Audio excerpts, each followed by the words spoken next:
Hello friends, welcome to our channel the मेंटा। और आज की वीडियो में किसी कट ऑफ या किसी कॉलेज रिव्यू के ऊपर या काउंसलिंग के ऊपर बात नहीं करेंगे। बहुत सारे बच्चे हैं जिनको एडमिशन्स मिल चुके हैं, काउंसलिंग लगभग ओवर हो चुकी हैं। आज बात करेंगे कुछ ऐसे टॉपिक के ऊपर जिनको एडमिशन लेने के बाद, इंजीनियरिंग में एडमिशन लेने के बाद आपको कुछ चीज़ों का ध्यान रखना होता है।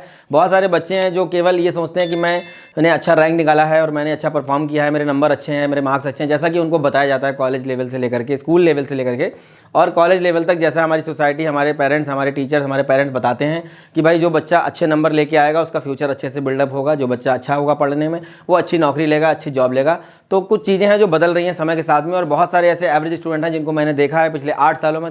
साल 2013 के बाद से हम लोग काउंसलिंग लगातार कर रहे हैं और कई सारे स्कूल्स में सेमिनार भी किए हैं और बहुत एवरेज स्टूडेंट को हमने बहुत अच्छी जगह पहुंचते हुए देखा है, केवल अपने इंस्पिरेशन, अपने पोटेंशियल, अपने डेडिकेशन के दम पे। और मैं उन बच्चों के बारे में कई बार डिस्कस भी कर चुका हूं आप लोगों से।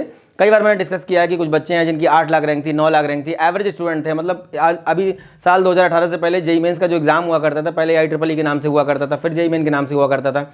तो 2013 तक ये IEEE के नाम से हुआ, 2013 में इसको जेईई मेंस कर दिया गया और 2 भागों में ये एग्जाम होने लगा। पहले जेईई मेंस होता है, उसके बाद एडवांस होता है। इससे पहले ये IEEE और IIT का अलग हुआ करता था। तो कई सारे बच्चे हैं, जब मार्क्स आया करते थे 2018 से पहले, तो मैंने देखा है 360 नंबर के एग्जाम में 40 नंबर आ रहे हैं, किसी के 55 नंबर आ रहे हैं। मैंने 55 नंबर 40 नंबर वाले बच्चों को बहुत अच्छी जगह पहुंचते हुए देखा है और वो बच्चे आज ऐसी जगह पे पहुंचे हुए हैं, मतलब बैठे हुए हैं, अच्छा फ्यूचर है, अच्छा करियर, अच्छी जॉब उनके पास है। लेकिन उन्होंने अपने डेडिकेशन से अपनी स्किल और अपनी कुछ चीज़ों को डेवलप किया। जैसा मैं बताता हूं कि 40 सब्जेक्ट आपको पढ़ाए जाएंगे, आपको 200 लैब लगभग कराई जाएंगी, 500 असाइनमेंट लिखवाए जाएंगे, उसके बाद बहुत सारे प्रोजेक्ट, समर ट्रेनिंग, इंटर्नशिप वगैरह आपसे करवाई जाएंगी। तो कुछ चीज़ें हैं जो आपको लीग से हटके करनी पड़ेंगी, और जो चीज़ें आपको करनी होती हैं बीटेक के साथ में, इंटर्नशिप, ट्रेनिंग वगैरह जो भी प्रोजेक्ट रहते हैं, उनको आप पूरे ईमानदारी से करिए। ऐसा नहीं कि आप कहीं से भी उठा के कॉपी मार देंगे। और ये कॉलेज दर कॉलेज जो है चीज़ें बदलती रहती है। जैसे मैंने एक बार बताया था वीडियो में, जो मैंने प्लेसमेंट के ऊपर वीडियो बनाया था, उसमें मैंने बताया था कि एक बच्चे को जो है कंप्यूटर साइंस का एक बच्चा होता है, उसको IIT बॉम्बे में 80 लाख का पैकेज मिलता है। एक एवरेज किसी NIT की अगर हम बात करें तो वहाँ पे वही पैकेज हो जाता है आपका 20 लाख। और आप थोड़ा सा नीचे आएंगे, किसी GFTI या फिर किसी नए IIIT की बात कर लें, वो पैकेज 7 से 8 लाख हो जाता है। और थोड़ा नीचे आएंगे अगर स्टेट गवर्नमेंट के कॉलेज में, तो वो पैकेज आपका फिर हो जाता है कितना, 3 से 4 लाख रुपए। और थोड़ा नीचे अगर प्राइवेट कॉलेज में आ जाएंगे तो वो पैकेज गिरते गिरते आप ये मान के चलिए कि स्टार्टिंग जो पैकेज रहता है आज की डेट में एक एवरेज बच्चे का, जो बच्चे ये बोलते हैं कि कंप्यूटर साइंस लेने से करोड़ों का पैकेज मिल जाता है, 1.2, 2.8 और बहुत ज़्यादा 3.2, ये पैकेज हो जाता है एक Tier 4 कॉलेज। जो मैंने आपको बताया था कि Tier 4 कॉलेज जो होते हैं, जैसे मैंने बताया था कि Tier 1 कॉलेज में क्या रहता है, Tier 2 कॉलेज में क्या रहता है, उसके बाद Tier 3 कॉलेज में क्या रहता है, उसके बाद Tier 4 जो कॉलेज आपके होते हैं, इसमें आते आते वही पैकेज जो IIT बॉम्बे में 80 लाख रुपए का मिल रहा था, उसी बच्चे को, सेम कंपनी की मैं बात कर रहा हूँ, सेम कंपनी जाते जाते ये पैकेज लास्ट में देती है। रीजन क्या होता है? रीजन बस यही होता है कि जितने सब्जेक्ट Tier 4 के कॉलेज के बच्चे ने पढ़े हैं, उतने ही सब्जेक्ट इसने भी पढ़े हैं, इसने भी ट्रेनिंग की है, इंटर्नशिप करी है, वर्कशॉप किए हैं, प्रोजेक्ट किए हैं, इसने भी जो है असाइनमेंट लिखे हैं, इसने भी लैब्स किए हैं, और सब कुछ इन्होंने किया है। लगभग कैरिकुलम जितना भी आपका सब्जेक्ट होता है, जो भी सब्जेक्ट चीज़ें, एकेडमिक नॉलेज जो होती है, लगभग बराबर सबको पढ़ाया जाता है। लगभग सारी चीज़ें, सिलेबस वगैरह लगभग सेम है। लेकिन कुछ एक्स्ट्रा चीज़ें होती हैं जो आपको अच्छे कॉलेजेस में, जो ब्रांड वैल्यू जिनकी होती है, मैं बार बार बोलता हूं कि ब्रांड लेवल के साथ आप जाइए, अच्छे कॉलेज के साथ आप जुड़िए। तो आज कुछ ऐसी बातें बताने जा रहा हूँ जिससे बच्चों को थोड़ा सा मोटिवेशन मिले। आपकी एक नई जर्नी स्टार्ट होने जा रही है, और इस जर्नी में हम लोगों ने जो गलतियां की हैं, हम लोगों ने जो चीज़ें सीखी हैं पिछले 8 साल 10 सालों में, वो मैं आपसे कुछ शेयर करने जा रहा हूं कि किन चीज़ों का आपको ध्यान रखना है, जिससे कि आप एक एवरेज स्टूडेंट होते हुए भी एक अच्छा फ्यूचर बिल्डअप कर सकते हैं, एक अच्छा करियर बना सकते हैं आप। और उम्मीद करता हूं कि इन्फॉर्मेशन आपके बहुत काम आएगी। इसी तरीके से आगे मैं बच्चों को मोटिवेट करता रहूंगा। जितने भी मेरे बच्चे हैं द मेंटा पे जुड़े हुए, नहीं जुड़े हैं तो वो सब्सक्राइब कर लें चैनल को। और जितने भी वीडियोस देख रहे हैं या जो भी बच्चे हमारे शेयर करते हैं वीडियो, मतलब जहां तक भी ये वीडियोस पहुंच रहे हैं, उन बच्चों के लिए बहुत जरूरी चीज़ें हैं जो मैं ये बताने जा रहा हूं। सबसे पहला काम आपको क्या करना है? Work on portfolio from the beginning. मतलब आपका जो पोर्टफोलियो होता है, आपकी जो प्रोफाइल होती है, आपकी जो पर्सनालिटी होती है, फर्स्ट डे से, मतलब डे 1 से आपको उस पर वर्क करना स्टार्ट कर देना। ऐसा नहीं होता है, क्योंकि देखिए बच्चों के साथ प्रॉब्लम क्या आती है, 2 प्रॉब्लम होती हैं। एक बच्चा होता है ए कैटेगरी, ए हो गई, कैटेगरी बी हो गई, कैटेगरी सी हो गई, और कैटेगरी डी हो गई। एक बार मैंने बताया था 2 तरह के स्टूडेंट होते हैं यहाँ पे। एक बच्चा ऐसा होता है, एक ये कैटेगरी है आपका, जो बच्चे इंजीनियरिंग में एडमिशन ले रहे हैं, मैं उन पर जो बात करने वाला हूं उनका। लेकिन ऐसा क्या, जनरली अगर हम ऐसे साइकोलॉजिकल बात करें तो 2 तरह की पर्सनालिटी बच्चों में पाई जाती है। एक पर्सनालिटी ऐसी होती है जो अपने आसपास के एटमॉस्फेयर को, अपने आसपास, उसका आसपास का एटमॉस्फेयर बहुत अच्छा होता है, बहुत अच्छी अच्छी चीज़ें उसको दी जाएंगी, बहुत अच्छी सुविधाएं उसको मिल रही हैं, बहुत सारे रिसोर्सेज उसको मिल रहे हैं, तो वो उसी तरीके से अपना फ्यूचर, अपना करियर बिल्डअप करता है, उसी तरीके से चीज़ों को वो सीखना चाहता है, सीखता है, कोशिश करता है। लेकिन दूसरा बच्चा क्या करता है?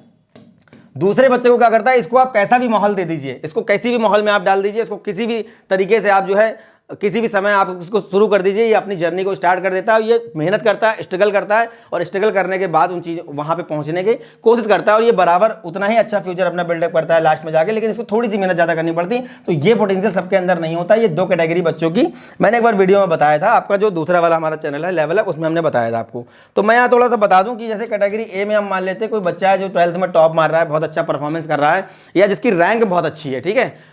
दूसरी कैटेगरी का बच्चा है जो एवरेज स्टूडेंट में आता है, जिसकी रैंक थोड़ी सी एवरेज है, 50,000 से 1 लाख के बीच में रैंक आ रही है। तीसरी कैटेगरी का बच्चा है जिसकी रैंक 1 लाख से 2 लाख के बीच आ रही है।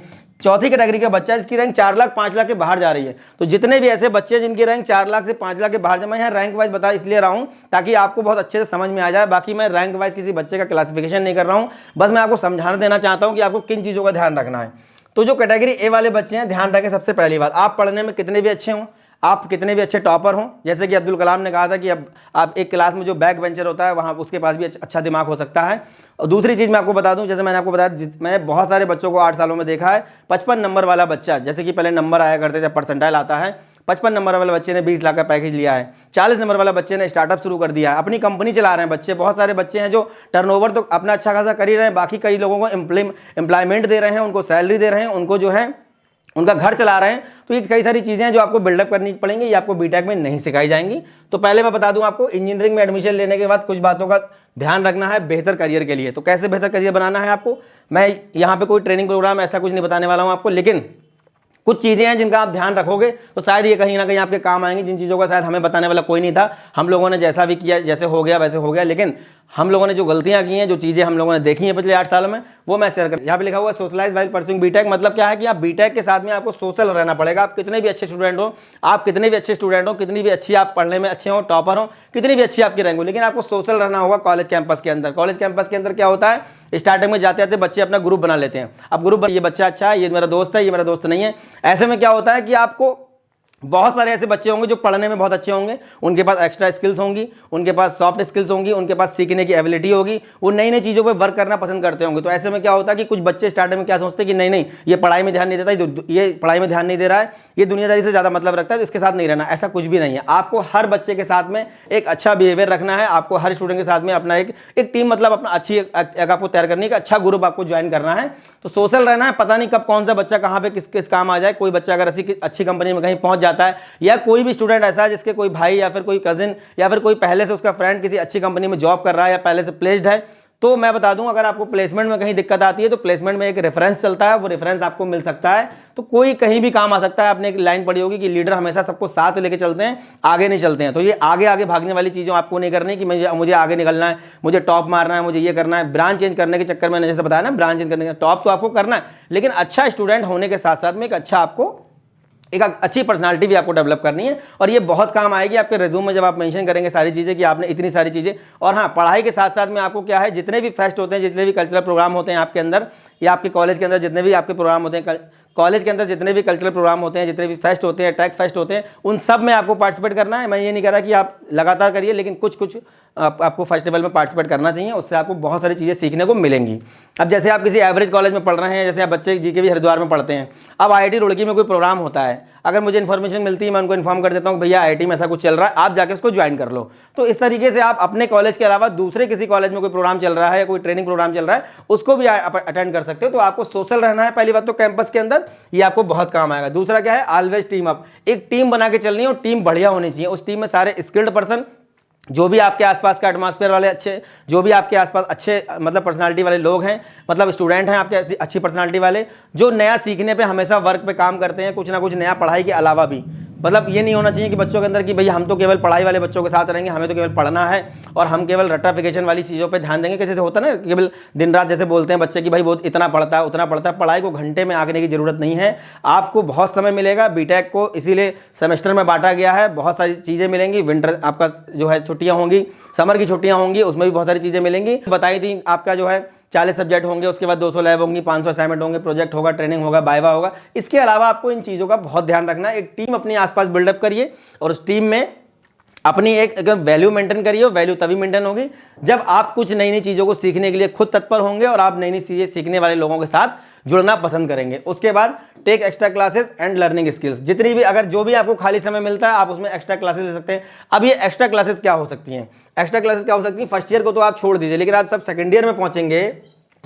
सेकेंड ईयर में पहुंचने के बाद जैसे आप गेट की प्रिपरेशन कर सकते हैं। उसके बाद आपको क्या है, जैसे आप आईएएस में जाना चाहते हैं, इंडियन इंजीनियरिंग सर्विस में जाना चाहते हैं अगर आप, या फिर आप यूपीएससी वगैरह के एग्जाम देना चाहते हैं आफ्टर इंजीनियरिंग, जो आपके फील्ड के होते हैं, उसकी क्लासेस आप एक्स्ट्रा ले सकते हैं। अब हाँ, एक प्लस पॉइंट और आ गया। आज से 5 साल 7 साल पहले जब हम लोगों ने बीटेक किया था, जब हमारी जितनी भी टीम में मेरे लोग हैं, जब ये लोग पढ़ रहे थे, या जो भी जिनसे भी मैं मिलता हूँ, जिनसे भी मैं एक मैंने सर को बुलाया था, कयूम सर, वो भी अपना कंप्यूटर साइंस से पास आउट हैं। लेकिन तो इन लोगों के टाइम पे हमारा ना तो नेट इतना अच्छा था और ना ही स्मार्टफोन इतने अच्छे थे कि हम लोग फटाफट सारी चीज़ें देख लें। आज आपके पास एक इतनी अच्छी चीज़ है कि अगर आप कोई कोचिंग क्लासेस ज्वाइन नहीं भी कर रहे हैं या फिर कहीं भी आपको रिसोर्सेज नहीं मिल पा रहे हैं, तो आपका लैपटॉप, आपका मोबाइल, आपका इंटरनेट, ये 3 चीज़ें आपके पास होनी चाहिए। इनका सही इस्तेमाल करिए।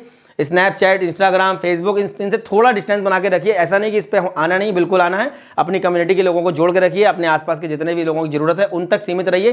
फालतू की चीज़ें आप बिल्कुल यूज मत करिए। मतलब इंटरनेट को बिल्कुल सही वे में यूज़ करना है। एक्स्ट्रा क्लासेस आपको लेनी है और लर्निंग आपको सीखनी। कौन कौन सी लर्निंग स्किल सीखनी है आपको? लर्निंग स्किल में आप क्या सीख सकते हैं? कुछ चीज़ें होती हैं, मेरे बहुत सारे स्टूडेंट हैं जो ग्राफिक डिजाइनिंग का वर्क कर रहे हैं, जैसे मुझे कभी जरूरत पड़ती है तो वो बच्चे मेरी हेल्प कर देते हैं। और उसके बाद क्या होता है, वीडियो एडिटिंग हो गया। उसके बाद छोटी छोटी चीज़ें होती हैं, कोडिंग के क्लासेस हो गए, छोटे छोटे आपके जो वर्कशॉप वगैरह होते हैं। उसके बाद आपका आ गया एफिलिएट मार्केटिंग हो गया है। उसके बाद बहुत सारे, जैसे होता क्या, हमें स्टार्टिंग से सिखाया जाता है कि बेटा पैसा कमाने पे ध्यान नहीं देना, क्योंकि हमारी सोसाइटी में पता नहीं कोई ऐसा ट्रू फॉल्स से क्रिएट हो गया है ऐसा कि बच्चा पैसा कमाने में लग जाएगा तो फिर उसका पढ़ाई में ध्यान नहीं लगेगा। ऐसा कुछ भी नहीं है। मैं 3rd ईयर 2nd ईयर, आप लोग भी देखते हो कितने सारे यूट्यूबर हैं IIT के और बड़े बड़े इंस्टीट्यूट्स के, जो 2nd ईयर में ही इतना सारा पैसा कमा रहे हैं, इतनी अच्छी अर्निंग कर रहे हैं। और सोचिए फाइनल में जाते जाते उनका क्या होगा, वो किस मुकाम पे पहुंच जाएंगे। और अभी 2nd ईयर में वो एम्प्लॉयमेंट भी दे रहे हैं, लोगों को जॉब पे रख रहे हैं, अपनी टीम बना रखी है, अपने ऑफिस बना रखे हैं। तो आपको क्या करना है, स्किल्स पे ध्यान देना है। अब उसमें स्किल बहुत सारी चीजें, इन पर भी हम लोग बात कर लेंगे। वो स्किल्स कौन कौन सी हो सकती हैं? Maintain good relation with your professors and faculty members. जितने भी ऐसे बच्चे हैं जो ऑटोनोमस कॉलेजेस में पढ़ रहे हैं, जैसे यूनिवर्सिटीज हो गए। ऑटोनोमस कॉलेज का मतलब ये होता है कि भाई जितने भी ऐसे बच्चे हैं जो यूनिवर्सिटीज में पढ़ रहे हैं, जैसे कि कॉलेज यूनिवर्सिटी में क्या अंतर होता है। अगर आपने किसी कॉलेज में एडमिशन लिया है, मैं आपको एग्जाम्पल से बता देता हूं। अगर आपने किसी कॉलेज में एडमिशन लिया है, अभी जैसे मान लीजिए किसी ने IIT लखनऊ में एडमिशन लिया है, या मान लीजिए किसी ने एडमिशन लिया है BIT झांसी में, ठीक है, या मान लीजिए किसी ने एडमिशन लिया है आपका KNIT सुल्तानपुर में। अब यहाँ पे जब आप पढ़ेंगे तो इसमें क्या होगा, आपके इंटरनल और एक्सटर्नल 2 एग्जाम होंगे। पहला एग्जाम आपका इंटरनल होगा। इंटरनल का कौन कराता है? कॉलेज कराएगा आपका, ठीक है, ये कॉलेज आपका एग्जाम कराएगा। और एक्सटर्नल एग्जाम आपका क्या कराएगा? यूनिवर्सिटी कराएगी। अब आपकी जो एफिलेटेड यूनिवर्सिटी होगी, जिससे ये कॉलेज एफिलेटेड होगा, वो कराएगी। मतलब कौन सी यूनिवर्सिटी होगी? AKTU। तो इंटरनल एग्जाम आपका कॉलेज कराएगा और आपका एक्सटर्नल एग्जाम यूनिवर्सिटी कराएगी। तो कॉलेज में क्या होगा, आपके प्रोफेसर के साथ अच्छी, फैकल्टी के साथ अच्छे अगर आपके रिलेशन होंगे, उनके साथ आपका ट्यूनिंग अच्छी होगी, उनके साथ आपके व्यवहार अच्छा होगा, तो वो आपको इंटरनल में अच्छे मार्क्स देंगे। और हमेशा जब भी कोई एग्जामिनर या कोई ऐसा प्रैक्टिकल में आपका कुछ होने वाला होगा, तो मैंने देखा है कई सारे टीचर्स मेरे साथ भी ऐसे थे कॉलेज टाइम पे, तो वो हेल्प कर देते हैं कहीं ना कहीं। तो आपका इनके साथ में क्या है कि रिलेशन आपका अच्छा होना चाहिए। यूनिवर्सिटीज़ में क्या होता है कि जो टीचर्स आपको पढ़ाएंगे और जो आपको जो है लैब लेंगे, जो आपके असिस्टेंट वगैरह होते हैं, वही आपके पेपर बनाएंगे, वही आपके एग्जामिनर होंगे, वही आपके प्रैक्टिकल वाइव वगैरह सब वही कराएंगे आपका। तो यहाँ पे थोड़ा सा इजी हो जाता है। इंटरनल एक्सटर्नल सब यहीं पे होता है, यहाँ पे थोड़ा अलग अलग होता है। कॉलेज यूनिवर्सिटी में थोड़ा सा अंतर ये होता है। तो टीचर के साथ में, फैकल्टी मेंबर के साथ में क्या होता है कि आपको थोड़ा सा अपना रिलेशन अच्छा रखना है लास्ट मोमेंट तक, क्योंकि जब भी कभी आप हायर स्टडी के लिए अप्लाई करोगे या फिर किसी इंटरव्यू में जाओगे, तो कहीं ना कहीं आपका फैकल्टी मेंबर का भी रेफरेंस कहीं ना कहीं काम आएगा। जैसे कि बहुत अच्छे अच्छे कॉलेजेस की अगर बात करें तो वहाँ पे फैकल्टीज़ वगैरह भी बहुत बड़े बड़े कॉर्पोरेट्स में, इंडस्ट्री में जॉब भी कर रहे होते हैं, तो वो कहीं ना कहीं आपकी हेल्प करेंगे। Good grades are not everything. सबसे बड़ी चीज़, जब बच्चों के अंदर बहुत बड़ी गलतफहमी होती है कि भैया हमारा CGPA जो होगा, जो आपका CGPA है, ठीक है, CGPA होगा, ग्रेडिंग सिस्टम हो गया, परसेंटेज हो गया, ये मैटर करेगा। मैं टॉप मार जाऊँगा तो मुझे बहुत अच्छा जॉब मिल जाएगा। बेटा ऐसा कुछ भी नहीं है। पहली बात, मतलब टॉपर आप रहिए, आप हमेशा एक अच्छे स्टूडेंट बन के रहिए, लेकिन एक अच्छे स्टूडेंट के साथ साथ एक अच्छे स्टूडेंट का मतलब केवल पढ़ना ही नहीं होता, केवल रट्टाफिकेशन नहीं होता, केवल किताबों में उलझे रहना नहीं होता। किताबों में उलझ करके केवल आप एक टॉपर स्टूडेंट बन सकते हो, लेकिन आपको एक अच्छा इंजीनियर बनना है। आप क्या करने का, वहाँ पे आपको एक गुड इंजीनियर बनना है। आपको यहाँ पे कॉलेज में आप यहाँ पे पहुंचे हो, आपका मेन मोटिव क्या होना चाहिए कि आपको एक गुड इंजीनियर बन के वहाँ से निकलना। आप ध्यान रखिए कि वहाँ पे आप टॉप मारने आपका मेन मोटिव नहीं है, वहाँ पे आप एक गुड इंजीनियर बनना चाहते हो। और ये बनने के लिए आपको कुछ चीज़ों का ध्यान रखना है। आगे भी मैं इस तरीके से आपको बताता रहूँगा लगातार कुछ चीज़ें। उसके बाद क्या करना है, आपका ग्रेडिंग सिस्टम सब कुछ नहीं होता है। पढ़ाई करें, अच्छे से अपने सिलेबस पर ध्यान दें, क्योंकि सिलेबस ही आपका आगे हायर स्टडी में काम आएगा, एंट्रेंस एग्जाम में काम आएगा। आगे आपको एमटेक करना होगा, एमएस करना होगा, एंट्रेंस एग्जाम क्वालिफाई करने होंगे, पीएसयूज वगैरह अपने एग्जाम करवाते हैं, अच्छी बात है। सिलेबस पे आपकी अच्छी कमांड होगी तो आपको बहुत सारी चीज़ें काम आएंगी, लेकिन ऑनली सिलेबस रट्टाफिकेशन पर ध्यान मत देना। और ग्रेडिंग सिस्टम सब कुछ नहीं होता है। ये ग्रेडिंग सिस्टम आपका 12th लेवल पे जब आप कभी टॉप करते हैं तो बहुत अच्छा लगता है, लेकिन हाँ बीटेक में जब आपको टॉप करेंगे तो अच्छी बात होगी। अपने ब्रांच में टॉप करते हैं तो अच्छी बात है, कुछ चीज़ों का बेनिफिट आपको मिलेगा। मैंने देखा है बहुत सारे गोल्ड मेडल स्टूडेंट हैं और एवरेज सैलरी ले रहे हैं, एवरेज पैकेज पे काम कर रहे हैं, लेकिन मैं ऐसे बच्चों को भी जानता हूँ, बार बार बताता हूँ, जो बहुत एवरेज थे और बहुत अच्छा कर रहे हैं। कोशिश करूंगा बहुत जल्दी उनको बुला के आपसे इंट्रोड्यूस करवाऊं कि उन्होंने अपनी जर्नी को कैसे कंप्लीट किया है। तो पढ़िए, अच्छे स्टूडेंट रहिए, पर आपको एक गुड इंजीनियर बनना आपका मेन मोटिव होना चाहिए। कैसे बनेंगे? आपका फैकल्टी के साथ अच्छे रिलेशन रखिए, एक्स्ट्रा चीज़ें सीखिए, लर्निंग सीखिए आप नई नई, उसके बाद अपनी टीम बना के रखिए एक बढ़िया। उसके बाद आप सोशल जरूर रहिए, आप बच्चों के साथ जितने भी आपके आसपास के लोग हैं सोशल रहिए, एटीट्यूड में मत रहिए, क्योंकि एटीट्यूड वाले लोगों के साथ लोग दूर भागते हैं। मैंने बोला कि लीडर सबको साथ लेके चलता है, तो लीडरशिप वाली क्वालिटी आपको जनरेट करनी है अपने अंदर, जो आपको हमेशा काम आएगी। और ये चीज़ें आप जब कंपनी में किसी पहुंचेंगे, जब जॉब करेंगे या बिजनेस करेंगे, स्टार्टअप करेंगे, तो वहां भी ये चीज़ें आपको काम आएंगी। तो डे 1 से इन चीज़ों का आपको ध्यान रखना है। उसके बाद क्या करना है? Get inspiration and enjoy what you. सबसे बड़ी चीज़, हम जब कॉलेज में पहुंचते हैं, बड़ी चीज़ ये होती है कि जब हम कभी कॉलेज में पहुंचते हैं तो हम सबसे पहले क्या करते हैं? अपने सीनियर्स को देखते हैं। जो हमारे सीनियर्स होते हैं हम उनको देखते हैं, वो फलानी कंपनी में जॉब कर रहे हैं, उन्होंने ऐसा किया था, वो इतने घंटे पढ़ते थे, वो ऐसा करते थे, वो ऐसा करते थे। सबसे इंस्पायर होइए, हर किसी इंस्पिरेशन वाली चीज़ को देखिए, उससे इंस्पायर होइए। मोटिवेशनल बुक्स पढ़िए, जितने भी अभी आपके नए नए यूट्यूबर्स आ रहे हैं कॉलेज में रहते हुए सेकंड ईयर थर्ड ईयर में, जिन्होंने इतना अच्छा मुकाम हासिल किया है, उनके बारे में पढ़िए, उनके वीडियोज़ देखिए। लेकिन आप अपने आप में जो है उसको खुद को एंजॉय करिए। आप जो भी हैं, एक बच्चा होता है जैसे किसी की सिंगिंग बहुत अच्छी है, डांस बहुत अच्छा है, कोडिंग अच्छी कर लेता है, या फिर कोई राइटिंग अच्छी कर लेता है। बहुत सारे इंजीनियर्स हैं जो राइटर बन गए, बहुत सारे इंजीनियर्स जो डांसर बन गए, बहुत सारे जो एक्टर बन गए, बहुत सारे जो पॉलिटिशियन बन गए, बहुत सारे जिन्होंने स्टार्टअप शुरू किया है, चाय बेच रहे हैं लोग, तमाम तरह के काम कर रहे हैं लोग। ठीक है, तो अब एमबीए चाय वाला को देख लीजिए, करोड़ों में टर्नओवर उसका, चाय बेच रहा है एमबीए करने के बाद। तो मैं ये नहीं कह रहा कि आपको चाय बेचना, लेकिन आपको क्या करना है कि आप जो है एंजॉय व्हाट यू, आप जो है उसमें अपने आप में खुश रहिए। किसी को देख के मतलब हताश मत होइए, डिमोटिवेट होने की जरूरत नहीं है। जो अपने आप में जैसा भी है, मतलब कुल मिला के जिससे जैसी चीज़ें आपको लेनी है वो ले लीजिए। जैसे कि आप जिसके अंदर जितना भी अच्छा आपको दिख रहा है उतना आप उससे गेन करिए, लेकिन अपने आप में जो है उसमें आप खुश रहिए, उस पर वर्क जरूर करिए। जितना भी जो भी काम आपको अच्छा लगता है, जो भी चीज़ें आपको अच्छी लगती है, जो भी स्किल्स आपकी है, आप उसमें शर्माइए मत कि नहीं मुझे डांस अच्छा लगता है, मुझे सिंगिंग अच्छी लगती है तो मैं किसी को बताऊंगा नहीं। ऐसा नहीं, आप खुल के करिए। बड़े बड़े इंस्टीट्यूट में, अच्छे कॉलेजेस में क्लब बने होते हैं, क्लब में पूरी हेल्प मिलेगी, पूरा आपको सपोर्ट किया जाता है। और स्टेट लेवल पे बड़े बड़े कंपटीशन होते हैं, उसमें पार्टिसिपेट करने के लिए भी आपको मोटिवेट वहाँ किया जाएगा। तो जितना भी इंस्पिरेशन लीजिए, सारे जितने भी आपके जो भी आपका इंस्पिरेशन है आप लीजिए। ठीक है, जर्नी पार्टनर सबका होना चाहिए। जैसे हम कभी बस में जाते हैं, ट्रेन में जाते हैं, तो हम लोग क्या सोचते हैं, भाई हमारे बगल वाली सीट पर कोई अच्छा इंसान आके बैठ जाए, हमें बड़ा अच्छा लगता है। तो ऐसे ही आपका जो जर्नी पार्टनर है वो अच्छा होगा तो आपकी जर्नी बड़ी आसान हो जाएगी। 4 साल की यात्रा है, आप ध्यान रखिए, 4 साल की आपकी यात्रा है, बड़ी आसानी से निपट जाएगी, पता भी नहीं चलेगा आपको। और अफसोस ये है कि पिछले साल कुछ बच्चों को अभी तक कॉलेज देखने को नहीं मिला, लेकिन उम्मीद करते हैं इस सेमेस्टर के बाद। कांग्रेचुलेशन आप सारे बच्चों के लिए, ऑल द बेस्ट, आप अपनी जर्नी स्टार्ट करिए। लेकिन डे 1 से इन चीज़ों का बहुत ध्यान रखना है। इंस्पिरेशन सबसे लीजिए, लेकिन आप अपने आप में जो है उसमें खुश रहिए, जो भी हैं आप, जैसे भी हैं। उसके बाद हाई स्टडी प्रिपरेशन करते रहिए। जैसे आप अभी फर्स्ट ईयर में कुछ नहीं करना है, इन सब चीज़ों का ध्यान रखिए। लेकिन फर्स्ट ईयर में क्या करना है आपको? फर्स्ट ईयर में आप अपना सिलेबस निपटाइए। सारी ब्रांचेस का सिलेबस लगभग आपका सेम रहता है, और सारे हो भी सकता है कि 2-3 ब्रांच की क्लासेस आपको एक साथ दी जाएँ। कभी कभी ऐसा होता है कि सारी ब्रांच की क्लासेस भी एक साथ चल जाती हैं कोई सब्जेक्ट की। तो यहाँ पे क्या करना है? हायर स्टडी, जैसे आपको जीआरई में जाना है हायर स्टडी के लिए, आपको क्या करना है? जीमेट देना है। ठीक है, उसके बाद आपको गेट देना है।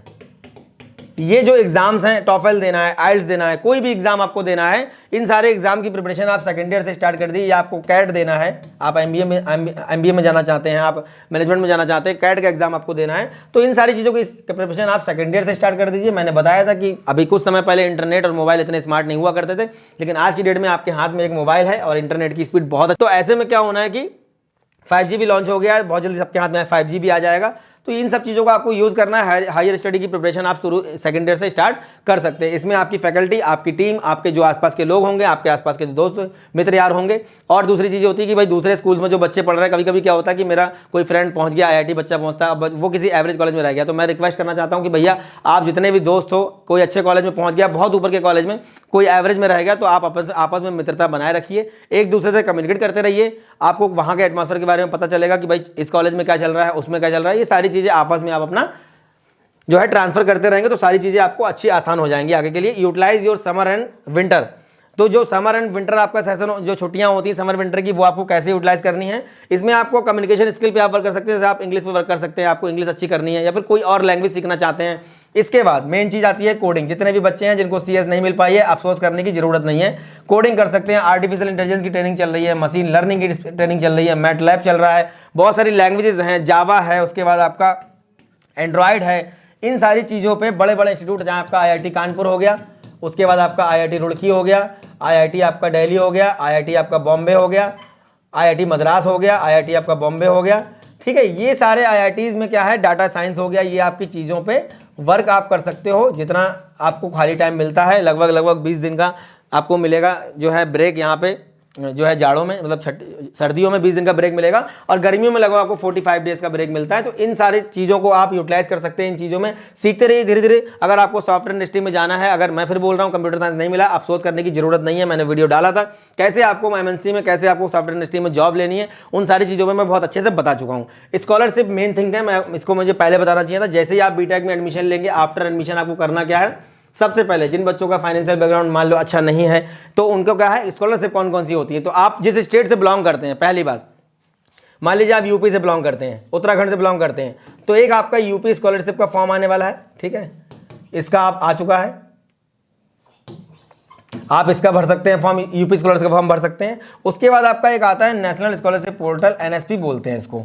इन दोनों पे, इसके अलावा और भी कई सारी स्कॉलरशिप चलती हैं, जैसा जैसा हो पाएगा हमें इन्फॉर्मेशन मिलेगी, हम आप तक पहुंचाने की कोशिश करेंगे। लेकिन आप अपना एडमिशन का प्रोसेस कंप्लीट करिए, कॉलेज में पहुंच जाइए, फाइनल आपके हाथ में अलॉटमेंट लेटर जब आ जाए कॉलेज का, फीस सबमिट कर दें। उसके बाद स्कॉलरशिप पे हम वीडियो आपको एक बना देंगे, पूरा डिटेल में वीडियो बना दूंगा।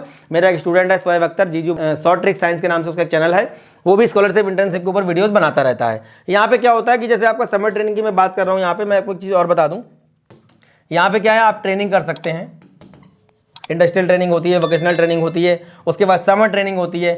आप कोडिंग में आपको पहले बता चुका हूँ, इसमें आप इंटर्नशिप के साथ में क्या कर सकते हैं, अप्रेंटिस होती हैं बहुत सारी, कई सारी वर्कशॉप में आप पार्टिसिपेट कर सकते हैं, ठीक है। और ये आप तभी कर पाएंगे जब आपका नेटवर्क बहुत अच्छा होगा। नेटवर्क आपका बहुत अच्छा होगा तो आपको सारी इन्फॉर्मेशन समय से पहले मिल जाएगी, और समय से पहले इन्फॉर्मेशन उसी को मिलती है जिसका नेटवर्क बहुत अच्छा होगा, ठीक है। तो आप अपना नेटवर्क अपना सॉलिड रखिए, ट्रेनिंग, इंटर्नशिप, वर्कशॉप जो भी हो रहा है उसको खाली समय में आप कर सकते हैं। फर्स्ट ईयर नहीं पर सेकंड ईयर में कोई ना कोई कंपनीज में आपको कहीं ना कहीं अच्छी जगह इंटर्नशिप करना जरूरी है। ये सारी रेज्यूम में जब आप मेंशन करेंगे तो आपको बहुत अच्छी चीज़ें जो है, अपॉर्चुनिटीज आपको बहुत अच्छी चीज़ वहाँ पे मिलेंगी। स्कॉलरशिप का मैंने बता दिया आपको, इंटर्नशिप ट्रेनिंग प्रोग्राम मैंने आपको बता दिया, ये चीज़ें बहुत जरूरी है जो आपको करनी है। तो ये कुछ चीज़ें थी जो मैं बच्चों को बताना चाहता था। इन चीज़ों को अगर आप ध्यान रखते हैं, बुक्स पढ़िए अच्छी अच्छी, जो भी आपको, जिसको भी आप पसंद करते हैं, जो भी आपका टारगेट है, और हाँ जो भी आपका मोटिव है। अगर आपका मोटिव प्राइवेट जॉब है, ठीक है, अगर आपका मोटिव प्राइवेट जॉब है तो प्राइवेट जॉब के बारे में ज़्यादा से ज़्यादा चीज़ें सर्च करने की कोशिश करिए। जो आपके सीनियर्स प्राइवेट जॉब कर रहे हैं उनके बारे में देखिए, वो कहाँ कहाँ जॉब कर रहे हैं, उन्होंने कैसे जॉब ली है। आप कैंपस प्लेसमेंट के अलावा और कैसे प्लेसमेंट हो सकते हैं, जैसे आपका ई-लिटमस है और आपका जो है MCAT है, बहुत सारे ऐसे प्लेटफॉर्म, फ्रेशरवर्ल्ड.com है, नौकरी.com है, बहुत सारे ऐसे प्लेटफॉर्म हैं जहां पे आपको अपनी प्रोफाइल अगर आप बना लेते हैं तो आपको नोटिफिकेशन समय से पहले मिलते रहेंगे। कैसे कैसे अप्लाई करना है, बहुत सारे जो है प्लेटफॉर्म ऐसे भी हैं, कई सारी वैकेंसीज ऐसी भी आती हैं जो फाइनल ईयर के बच्चों को अलाउ करती हैं। उसके अलावा अगर आप पास आउट हो गए तो अलाउ नहीं करेंगे। बहुत सारी वैकेंसीज पिछले साल भी आई, मैंने कुछ वीडियो डाले थे। इसके अलावा बहुत सारी स्कॉलरशिप, जैसे आपकी बिल्ड इंडिया स्कॉलरशिप चलती है, L&T कंपनी IITs के साथ मिलकर एक स्कॉलरशिप चलाती है, जिसमें आपको बिल्डिंग एंड कंस्ट्रक्शन में, कंस्ट्रक्शन मैनेजमेंट में ये M.Tech करवाते हैं L&T वाले। तो ऐसी बहुत सारी चीज़ें जो आपको थर्ड ईयर फाइनल ईयर में जरूरी हैं, अब मैं आपको स्टार्टिंग से बताता रहूंगा। प्राइवेट जॉब में जाना है, प्राइवेट जॉब के बारे में सर्च करते रहिए। गवर्नमेंट जॉब में जाना है तो आपको क्या करना है, गवर्नमेंट जॉब में आपको गेट की तैयारी करनी है। इसके अलावा PSU के जो अपने एंट्रेंस एग्जाम होते हैं उनके बारे में पढ़ते रहना, देखते रहना इंटरनेट पर। इंटरनेट का सही इस्तेमाल, आपका डेडिकेशन, आपका मोटिवेशन, आपका जो पोटेंशियल है, सही इस्तेमाल करिए उसका। और जिन बच्चों को कॉलेज मिल गया उनको बहुत सारा बेस्ट ऑफ लक, कांग्रेचुलेशन फिर से बहुत सारा। मेंटा की पूरी टीम की तरफ से जो भी हेल्प हो पाएगी हम लगातार आपके साथ जुड़े रहेंगे। जितने भी बच्चे हैं जो हमारी वीडियोस को देखते हैं, हमारे चैनल को देखते हैं, कॉलेजेस में पहुंच गए, वो ये ना सोचे कि अब हमारा काम खत्म। हम आपको लगातार इस तरह मोटिवेट करते रहेंगे, इस तरह गाइड करते रहेंगे। उम्मीद करते हैं हमारा जो है इन्फॉर्मेशन, हमारा इंस्पिरेशन आपके काम आएगा। और अगर किसी बच्चे को किसी प्रकार से कोई भी हेल्प चाहिए होती है, किसी प्रकार से कोई दिक्कत आती है, कमेंट बॉक्स में बोल सकता है। अगर हमसे हो पाएगा उसकी हम हेल्प करेंगे। और हाँ, दूसरी चीज़ ये आती है कि कॉलेज में अभी आपको नहीं जाना है। बहुत सारे बच्चे बोल रहे हैं सर कॉलेज में नहीं जाना तो कैसे हो पाएगा, घर से पढ़ाई नहीं हो पाएगी।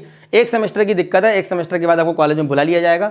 तो इसी तरीके से आप अपना जर्नी स्टार्ट करिए। इन सब चीज़ों का ध्यान रखिए। हमने जो चीज़ें मिस कर दी थी, जो चीज़ें हमारे समय में नहीं हो पाती थी, हमें कोई बताने वाला नहीं था, मैंने सोचा आपको एक बार बता दूँ। उम्मीद करते हैं बहुत इन्फॉर्मेशन काम आएगी।